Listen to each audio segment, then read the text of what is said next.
देख, इस मानवा के और 8-9 चैप्टर बचे पड़े हैं। इसके बाद अपन लोग एकदम रेगुलर मैच टू मैच आ जाएंगे। इसके बाद जो जो एपिसोड अपलोड होगा हम लोग डायरेक्ट अपलोड करेंगे, इसलिए अभी थोड़ा स्लो चलता है और मैं कोशिश करता हूँ कि डेली वीडियो अपलोड करूँ।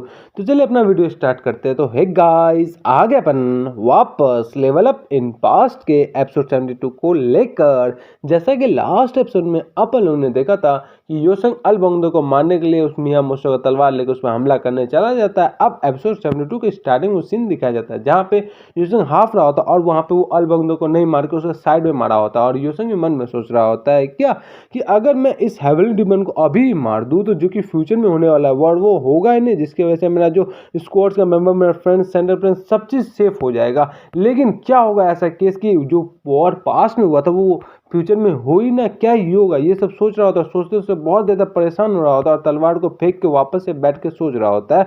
सोचता है कि मैं क्रिविलेज वॉरियर इसलिए बना हूँ, मैं अपना क्लास इसलिए चेंज किया हूँ ताकि जो कि फ्यूचर में वॉर हो सके उसको मैं अभी रोक सकूँ। लेकिन मैं अपना फ्रेंड सबको प्रोटेक्ट भी करना चाहता हूँ। मैं चाहता नहीं कि एक भी बंदे को मेरे हाथों से बिना वजह से मारा जाओ। लेकिन अगर क्या होगा अगर मैं इस लाइफ में ऐसे जैसे अभी बॉर्न हो वैसे फिर से बॉर्न हो गया, आओ मैं एब्सोल्युटली इस बंदे को मार दूंगा। मेरे को कोई फर्क नहीं पड़ता है कि ये बंदा अगर एक साल से मेरा फ्रेंड्स है या नहीं है। अगर ये हेवनली डिमन बनने वाला होगा तो मैं डेफिनेटली इसको बिना हेजिटेशन के मार दूंगा, क्योंकि मैं जहाँ तक हेवनली डिमन को जानता हूँ वो अपना 5 बंदे के साथ पूरा सेंटर प्लेन को डिस्ट्रक्शन कर दिया था। लेकिन इस लाइफ में 5 किंग्स एग्जिस्ट ही नहीं करते हैं। तो क्या इसका जो सर्कमस्टांसेस है जिसके वजह से ये लोग हेवनली किंग बने थे, क्या ये चेंज हो सकता है? ये बोलकर ऑलबंगदे को अपना आई विजडम चेक करता है कि वहाँ पे अभी भी उसका नाम ऑलबंगदे रहता है और उसका लेवल एक अननोन रहता है। यूसंग सोचता है क्या ये अभी भी ऑलबंगदे और हेवनली डिमन ये नहीं है। ये सोचता है कि अगर ऑलबंगदे को अगर यूसंग मारेगा तो गारंटी ये नहीं है कि ये जो मिशन है हेवनली डिमन का वो कंप्लीट हो पाएगा, क्योंकि हिस्ट्री चेंज हो चुका है। यहाँ पे 2 केस हो सकता है कि अल्बोंगदो हेवनली डिमन नहीं है जिसकी वजह से ये बहुत अच्छा हमारा टीममेट बन सकता है, और दूसरा केस ये है कि जो भी सिस्टम से मिशन मिला था 5 किंग्स वाला में, उसमें सिस्टम से कुछ भी मिशन नहीं मिला था, क्योंकि योसंग इकलौता बंदा था जो कि अपना पास्ट का मेमोरी से हनान शॉर्ट सेट में गया था, वहाँ पे च्योबंग जेट लिया था और हमारा यिंग यांग विथिन टेक्निक में योसंग अपना पास्ट मेमोरी से लिया था। योसंग को सिस्टम ये सब लेने के लिए नहीं बोला था, और Yaosang Brajan emperor grade art और सोल ट्रांसफरिंग ग्रैंड आर्ट ये सब भी अपना पास्ट मेमोरी से लिया था। सिस्टम इसको कोई भी मिशन नहीं दिया था इससे रिलेटेड के लिए। तो योसंग का जो भी लकी इनकाउंटर था जो कि 5 किंग्स ऑफ विजडम से था वो सिस्टम से मैच ही नहीं कर पा रहा है। ये सोच के योसंग बताता है ये सब जितना भी चीज़ मेरे को मिला ये सब मेरा पास्ट मेमोरी के साथ में मिला, इसलिए मेरा थॉट जो है वो हमेशा सिस्टम को बोल के मेरे को वैसा मिशन दिला रहा था। लेकिन ऐसा कुछ हुआ नहीं। क्या होगा अगर इस लाइफ में 5 किंग्स ऑफ विजडम बन ही नहीं पाए, क्योंकि चाहे ये बंदा कितना भी ज़्यादा ताकतवर हो जाए, और बंदा अगर हेवनली डिमन बन भी जाए तो अकेले कुछ भी नहीं कर सकता है, क्योंकि ये हेवनली डिमन अभी है नहीं। तो ये बिना अपने 5 सपोर्टर के कुछ कर भी नहीं सकता। अभी इसको जो 5 सपोर्टर थे जो कि पास्ट में इसका 5 किंग्स में से एक थे, जो कि अभी इस टाइम में कहा जाता है नोमगोन, देवबोंग, मिसचो और मुयुंग, उसमें से एक तो जो हमारा पुंगवी वो तो मर भी गया एक हीरो के मौत की तरह। तो ये बहुत ज़्यादा अच्छा चांस है कि ये लोग हेवनली डिमन नहीं बन सकते फ्यूचर में। ये बहुत ही ज़्यादा अच्छा चांस ये सोच रहा था। लेकिन बताता है कि मेरे को और एक चीज़ में वरी हो रहा है कि अगर मैं ये डिसीजन गलत हुआ तो मैं क्या करूँगा। यहाँ पे बहुत ज़्यादा अच्छा चीज़ हो सकता है, मैं इसको मार दूँ। लेकिन क्या ही होगा वही सोच से बताता है कि मियामोटो की तलवार है ये, अगर मेरे पास अभी भी अगर मियामोटो भी जिंदा होता तो क्या सोचता मेरे बारे में, क्या बोलता कि उसने अपना फ्रेंड्स को रॉन्ग पाथ पे जाने के बाद रोका था, रोकने की कोशिश किया था और वो रोक नहीं पाता।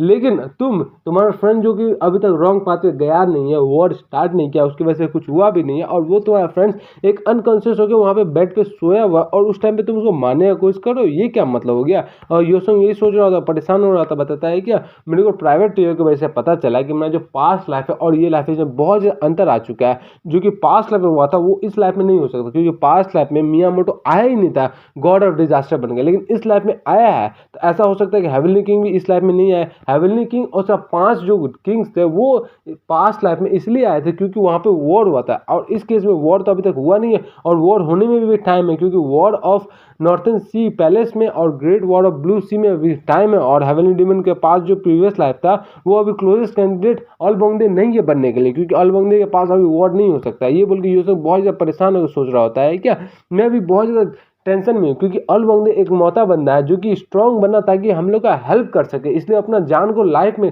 बहुत ज़्यादा खतरा में डाला। फिर भी मैं यहाँ पे जाकर उसको मारना चाह रहा हूँ। मैं बहुत ज़्यादा परेशान हो चुका हूँ कि अब मैं क्या ही करूँ। जो पास्ट लाइफ में और इस लाइफ में जो कि वॉर का मेन कल्प्रिट है वो हमारा लवलेस है। मैं गारंटी के साथ बोल सकता हूँ लवलेस ही कुछ किया होगा, इसलिए उसका एक और मिशन याद आता है कि मुनीब अलायंस को वापस से ठीक करना है। अगर उसको ठीक नहीं करेगा तो मुनीब अलायंस से डिस्ट्रक्शन होगा। ये सोचता है क्या ये मिशन और हेवनली किंग का मिशन किसी ढंग से कुछ साथ हो सकता है? अगर ऐसा है तो अगर हेवनली डिमन हमारा अलबंदे नहीं हुआ तो बहुत ज़्यादा अच्छा होगा, लेकिन अगर हेवनली डिमन हमें अलबंदे हो गया तब तो मेरे को कुछ ना कुछ करना पड़ेगा, उसको रोकना ही पड़ेगा। बताता है क्या कहना चाहता है हेवन तो मेरे साथ, ये बोल के बहुत परेशान हो रहा था। फिर यूसुफ सोचता है क्या चलो सबसे बुरा सिनेरियो में क्या होगा कि अलबंदे हेवनली डिमन होगा, तो चलो मैं एक चांस लेकर एक कोशिश करता हूँ, बस एक ही रास्ता ये बोलेंगे। ये बोल के अलबंदे को टेलीपैथी के द्वारा सारा चीज़ बताते हैं। अलबंदे तुम केयरफुली सुनो कि लॉन्ग टाइम मेरे साथ क्या क्या हो, ये बोल के सारा जो भी पास्ट का मेमोरी होता है यूसंग का, यूसंग अलबंदे को बता देता है। फिर थोड़ा देर बाद का सीन दिखाया जाता है जहाँ पर यूसंग रेडी होकर आ जाता है बाहर में। हमारे यहाँ पे जिनो और एडमायरल दोनों रहता है। यहाँ पे एडमायरल बताता है कि मेरे को सुना में आया था कि तुम जग गए और तुम यहाँ से निकलने ट्राई कर रहे हो। इसमें यूसंग बताता है कि क्योंकि हम लोग का ऑफ कैंपस का मिशन खत्म हो गया था, असाइनमेंट जो थे जिसयांग में, इसलिए हम लोग को जाना पड़ेगा। और हमारा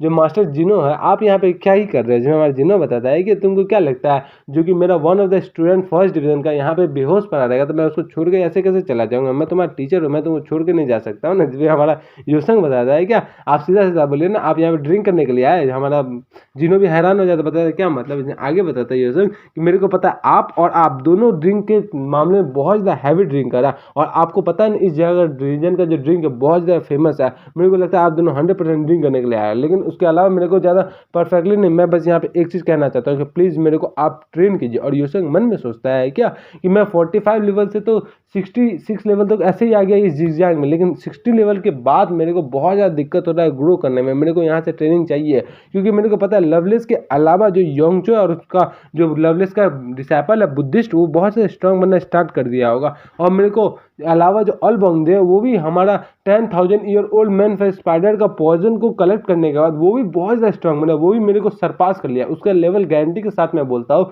कि 76 से ऊपर होगा, क्योंकि यूसंग का लेवल अभी 66 रहता है। यूसंग बताता है क्या मेरे को भी अपना स्टैंड बनाना पड़ेगा, क्योंकि अगर वो लोग रॉन्ग पाथ पे चले गए तो रोकने के लिए किसी न किसी को तो होना ही चाहिए ना। ये बोल के यूसंग बताता है क्या और मेरे माइंड में बस एक ही बंदा आ रहा है जो कि जिनो है, जो कि अभी मेरे को ट्रेन कर सकते हैं ताकि मैं और ज़्यादा स्ट्रांग बन सकता हूँ। और क्योंकि जिनो ही मेरे को फर्स्ट डिवीजन लाया था और वो खुद ही ट्रेन करना चाहते थे। जिनो भी हंसने लगता है जोर जोर से, बताता है क्या मैं इस वर्ड को सुनने के लिए कितना टाइम से अस्तुर था। मेरा लगता है जो भी जिंगजैंग में आने का जितना भी मकसद था कोई भी वेस्ट नहीं हुआ मेरा टाइम, चलो मजा ही आएगा। जिसमें हमारा यूसंग बताता है क्या आपने नहीं बोला था कि आपने मेरे को खुद ही ना फर्स्ट डिवीजन लाया था ताकि मेरे को सिखा सके। जिसमें जिनो बताता है ठीक है मैं उसको आपको बाद में जाकर एक्सप्लेन करूंगा, पहले ये बताओ चलो हम लोग के साथ। जो इसमें यूसंग बताता है कि अभी हम लोग कहाँ जाना है, जिसमें जिनो बताता है और कहाँ पे, तो हमारा जो पहला लेसन है वो लेने के लिए जाना है। फिर हम लोग सीन दिखाया जाता है जहाँ पे अलबंदे के पास में सीन दिखाया जाता है, जहाँ पे अलबंदे अभी भी सोया रहता है और उसके बगल में हमारा 10 डीमन टेक्निक रखा पड़ा रहता है। अलबंदे अचानक से उठ जाता है, अचानक से उठ के सोचने लगता है कि उसके पास में जो हमारा यूसंग हमला किया था वो देखता है, बताता है क्या जो हेवनली डिमन जो कि ऐसा डिमन जो कि वर्ल्ड को डिस्ट्रॉय कर देगा, क्या ग्रेट मी यानी कि मैं अलबंदे, क्या मैं हेवनली डिमन बनने वाला हूँ। ये बोल के अलबंदे वहां से बुक को लेकर के गायब हो जाता है और यहीं पे हम इस एपिसोड को खत्म कर देता है। मिलते हैं नेक्स्ट एपिसोड में थोड़ा देर बाद ही, और आप लोगों को नेक्स्ट एपिसोड कल देखने को मिलेगा, मेंबर्स लोग को आज ही देखने को मिल जाएगा। चलिए मिलते हैं नेक्स्ट वीडियो में, bye bye, see you soon.